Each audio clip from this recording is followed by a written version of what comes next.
PSM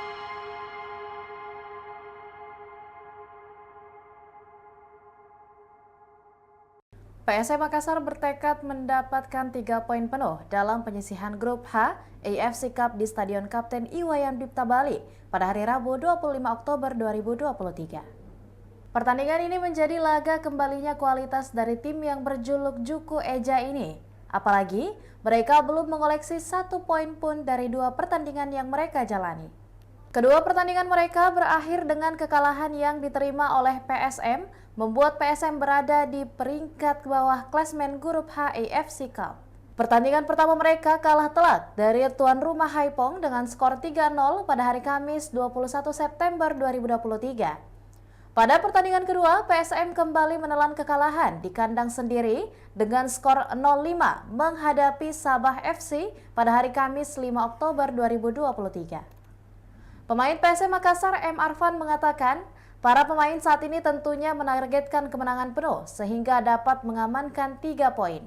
Adapun kata pemain bernomor punggung 48 ini, ia tak ingin meremehkan Hogang dalam pertandingan kali ini.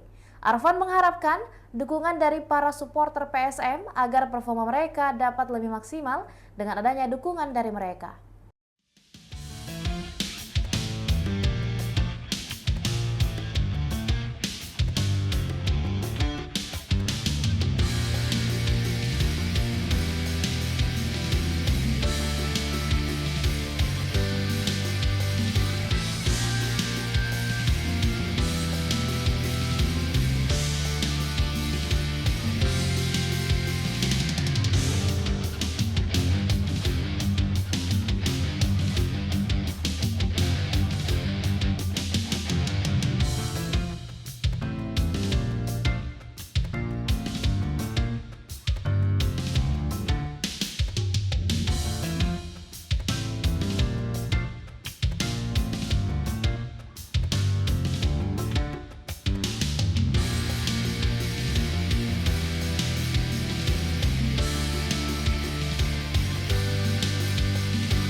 Demikian Tribun Hot News kali ini dan jangan lupa saksikan berita lainnya hanya di kanal YouTube dan juga Facebook Tribun Timur. Download Tribun X sekarang, menghadirkan lokal menjadi Indonesia.